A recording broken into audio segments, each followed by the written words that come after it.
All right, good afternoon, everyone. Okay, we'll start with the situation in Gaza. The Office for the Coordination of Humanitarian Affairs reports that large volumes of humanitarian aid continue to enter Gaza through the Erez and Zikim crossings in the north and Kerem Shalom crossing in the south. Inside Gaza, OCHA says that aid cargo and humanitarian personnel are moving into areas that were previously hard to reach. Our humanitarian partners on the ground say the operating environment has improved significantly. The surge in supplies entering Gaza each day and the return of law and order has allowed aid organizations to scale up the delivery of life-saving assistance and services.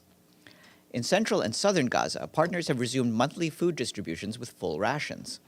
Yesterday, humanitarian organizations on the ground in Gaza transported 118 trucks of food parcels and flour from UNRWA warehouses to more than 60 distribution points in the south. Across southern Gaza, UNICEF continues dispatching high-energy biscuits and ready-to-use food, enough for thousands of infants. While food items currently account for the bulk of supplies that have entered the Gaza Strip since the ceasefire took effect, more medicines, shelter materials, and water, sanitation, and hygiene supplies are expected over the coming days. Yesterday, partners in southern Gaza distributed medical disposables and trauma management kits to 14 hospitals, as well as sexual and reproductive health kits to 28 health facilities, enough for 58,000 people. Meanwhile, fuel deliveries in central and southern Gaza are keeping functional water wells, desalination plants, and sewage pumps running. And yesterday, our humanitarian partners delivered 7 trucks of fuel to northern Gaza. This is the first such shipment since the ceasefire began. The supplies will help power the backup generators that are sustaining critical humanitarian services provided by UNRWA, the World Food Program, the World Health Organization, and other partners. Also, in Gaza City yesterday, 2 of UNRWA's primary health service points reopened, the Beach Health Center and Daraj Medical Point.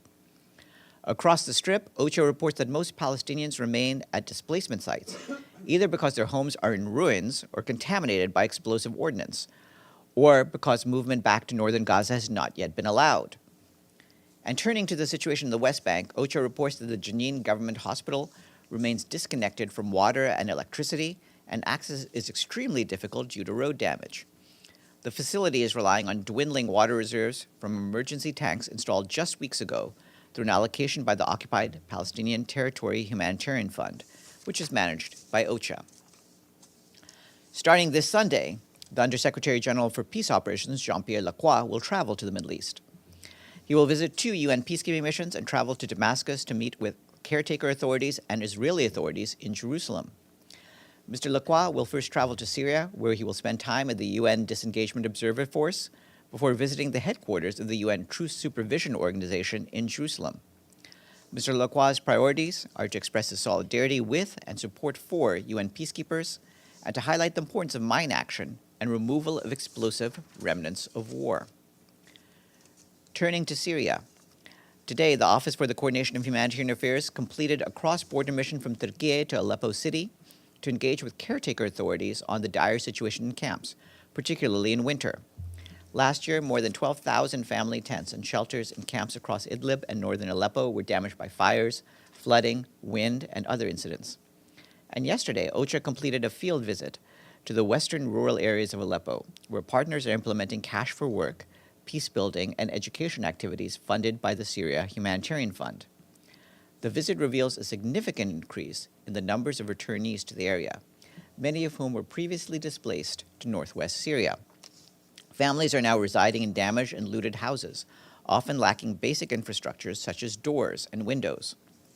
Our humanitarian colleagues are also concerned by continued reports of artillery shelling and other incidents affecting the northeast of the country. This includes eastern Aleppo, near the Tishreen Dam, as well as northern Al-Hasakeh Governorate. In addition to insecurity, they tell us economic challenges, such as price hikes, continue to persist across the country, disrupting people's livelihoods and humanitarian operations. Cash assistance remains suspended in many parts of Syria, where banking services are not working.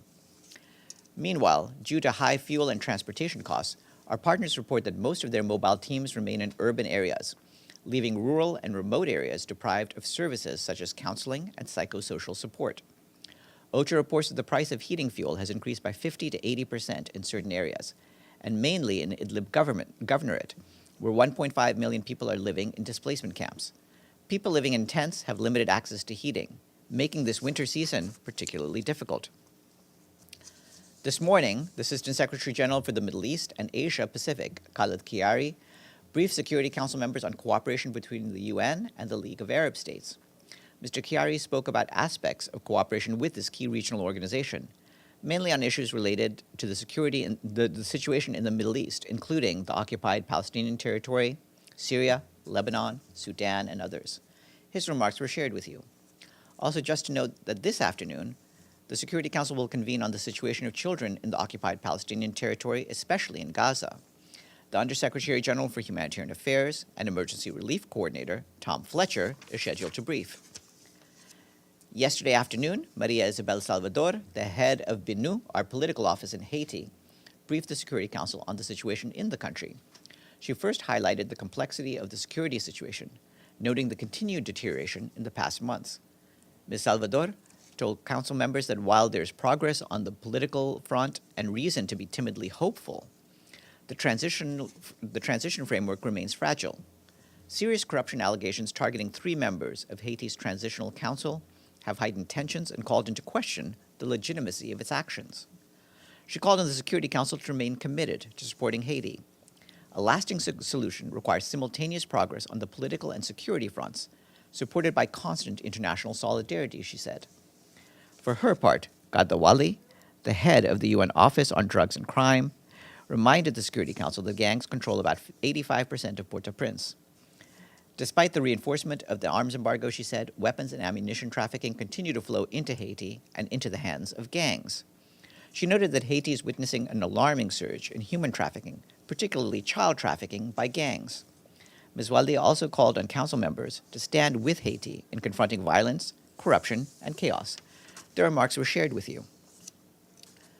Moving to Sudan, our colleagues at the World Food Programme tell us that the first cross-border barge convoy from South Sudan to Sudan via the White Nile arrived yesterday, the 22nd of January, in Kosti. The 4-barge convoy of WFP food assistance traveled from Renk in South Sudan, carrying 1,000 metric tons, enough to feed 80,000 people for 1 month. This convoy, that was months in the planning, establishes another vital route for getting assistance to Sudan. And if you recall, earlier this week, WFP was able to reach Wad Madani, the capital of Al Jazeera state, with the first delivery of aid in over a year. WFP emphasizes that the humanitarian community must be able to use all possible routes across borders and across front lines to get the urgently needed assistance to all parts of Sudan. As a reminder, today at 1 p.m., the Holocaust and United Nations Outreach Program Education, along with UN Publications, will host a book launch and discussion with Professor Deborah Dwork, the author of Saints and Liars. The launch will take place at the UN Bookshop and will be broadcast live on the UN Publications Facebook page. This is one of many events hosted by the Holocaust and UN Outreach Program ahead of the International Day of Commemoration in memory of the victims of the Holocaust. And you, of course, are all invited. Tomorrow is the International Day of Education. Our guest will be Yasmin Sharif, the Executive Director of Education Cannot Wait, and she will be here to brief on the occasion and also discuss Education Cannot Wait's latest Global Estimates report. And last, I'm delighted to close out this briefing with the news that the 25th member state has paid its regular budget dues in full, and we thank our friends in Luxembourg. That's it from me. Deji. Just one quick question. We know that Secretary General postponed his press conference in this room from last week, but do we know the possible date for that one? We do indeed. It is the 30th of January, which is 1 week from today, Thursday, and the expectation is it will be actually at 10:30 in the morning, so you'll need to get here a little bit earlier. Thank you. Edie. Thank you, Farhan. A couple of follow-ups. Is there any update on the bilateral meetings that the Secretary General had in Davos? I believe he also, in addition to the ones I mentioned, I believe he also met with Masroor Barzani, who is the leader of the Kurdistan Regional Government of Iraq. And also the Rapid Support Forces in Sudan have issued an ultimatum in El Fasher. And is there any update on what the results of that ultimatum are? Well, of course, we're concerned about any threats on a place like El Fasher, where, as you know, we've already warned about the severe humanitarian impact of the conflict, and have warned of hunger among the population. So anything that impedes normal activities there would be a source of concern. But obviously, we'll continue to monitor and see what's happening in El Fasher. Can you see if you can get an update? Because they gave the government forces, I can't remember, but it was a very short period of time to leave, 2 days or something like Yes, that. I mean, we'll be in touch. I mean, it's hard to get reporting from the areas that are most embattled, but we'll try to get an update on El Fasher for you for tomorrow. Yes, Linda, and then you as well. Thank you, Farhan. Apropos of the Secretary General rescheduling his press conference, I was wondering if, I know traditionally or customarily the ESG will go to Washington in late January or so, sometime in the early new year, to meet with the President and Congress. I was wondering if any invitation had been received by him from President Trump. I don't have any travel to Washington to announce. Once there is something, we'll let you know. Yes, please. Hello, thank you. In line with Linda, actually, were you able to come back with who is the contact person, the liaison with the new White House now? The other day you said the Department of Information, but I wonder if there is yes, something at a higher level. Will Davis, the head of our UN Information Center in Washington, is our normal point of contact in Washington with officials there. Okay, and regarding the new U.S. ambassador, during her hearing in Washington, she repeatedly said that they are going to review all the U.S. contributions to all UN agencies to make sure it align with their values. We've seen a little bit this week of what are their values. Is the Secretary General concerned about what agencies this is going to affect? Oh, we believe that the work that the United Nations and its agencies does is of tremendous help for all the countries of the world, including for the United States. And we believe that whenever countries evaluate our operations, they find that we are worthy of support. But in terms of aligning with the lack of diversity and equality and all this, they're in different pages, right?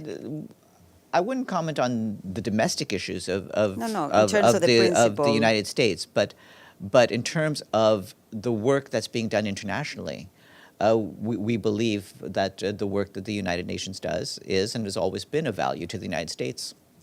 Thank you. Yes, Maggie. Farhan, on Sudan, you mentioned new aid that went in and two different shipments of aid. Does the UN feel that it's becoming that it's scaling up now, the aid? Are you satisfied with how much is going in on a regular basis, and will it impact the IPC forecast? Well, it's positive that we got aid into Kosti, and it's positive that the World Food Program was able to reach Wad Madani. At the same time, our emphasis is that we want to make sure that the humanitarian community is able to use all routes, including all borders and all front lines, to get aid in, because there's a desperate need for aid throughout Sudan. And with that, I wish you a good afternoon. Take care. I put my name to ask questions, Farhan. If you don't have time, it's okay. To be honest, it's 12:19, and I found that you put your name in at 12:18, so you were very late. But sure, Okay, ask then a question. no, it's okay. No. I should be punished. No. Go right ahead. I just want you to know that I was not being delinquent. I did look at my phone many times. All right, Okay. What's your question? Okay, two questions fast. Israel is talking about staying longer in South Lebanon, more than the ceasefire terms. allow her to stay. Are you aware of that? We expect all parties to abide by the terms of the ceasefires they have agreed to. And my second question, Sigrid Kaag had met with many Israeli officials, as you mentioned, I think, in one of your briefings. Did she meet with any Palestinians?